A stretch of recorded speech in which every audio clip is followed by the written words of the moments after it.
বাংলাদেশের সাধারণ মানুষ আসলে কি চায়? একটা স্থিতিশীল, নিরাপদ এবং শান্তিপূর্ণ জনপদ। কিন্তু দেশের রাজনৈতিক অস্থিতিশীলতা, ক্ষমতার লড়াই দেশটাকে আসলে একটা অনিশ্চিত ভবিষ্যতের দিকে নিয়ে যাচ্ছে। আওয়ামী লীগ সরকারের আমলে দেশে ভোট হয়েছে, পাতানো নির্বাচন হয়েছে, বিএনপি সহ অন্যান্য দলগুলোকে নির্বাচনে অংশগ্রহণ করতে দেওয়া হয় নাই, যার ফলে দেশের একটা বৃহৎ জনগোষ্ঠী নির্বাচনের বাইরে চলে গেছে। এবং এই নির্বাচনগুলো দেশের জনগণ তো ভোটেই, বহির্বিশ্ব প্রত্যাখ্যান করল। এরপরে 5ই আগস্ট এবং বর্তমানে আবারও নির্বাচনের আয়োজন, কিন্তু এখানেও দেখা যাইতেছে স্বয়ংক্রিয়ভাবে দেশের একটা জনগোষ্ঠী নির্বাচন থেকে বাদ পড়ে যাইতেছে।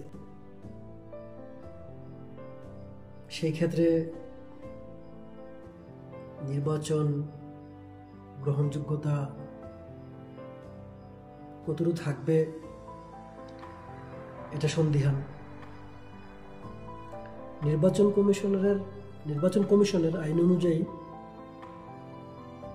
কারা নির্বাচন করতে পারবে, মানে কারা প্রার্থী হইতে পারবে আর কারা প্রার্থী হইতে পারবে না, এইভাবে যদি অযোগ্যদেরকে বাদ দিয়া যোগ্য প্রার্থীদেরকে নিয়ে সব দলের অংশগ্রহণে একটা নির্বাচন করা যায়, তাহলে হয়তোবা দেশে শৃঙ্খলা ফিরে আসতে পারে। বর্তমান ক্ষমতাসীন বা যারা ক্ষমতার স্টেক হোল্ডার, তারা আসলে ওই খালি মাঠে গোল দেওয়ার পক্ষেই, এবং তাদের ধারণা পতিত সরকার বা তাদেরকে যদি নির্বাচনের সুযোগ করে দেওয়া হয়, সেই ক্ষেত্রে তারা ক্ষমতার কাছাকাছি চলে আসবে। কিন্তু তাদেরকে বাদ দিয়েও যে দেশে একটা স্থিতিশীল পরিস্থিতি ফিরিয়ে আনা সম্ভব না, সেটা আসলে বর্তমান রাজনৈতিক নীতি নির্ধারকরা ভাবতেছেন কিনা বুঝে উঠতে পারতেছি না।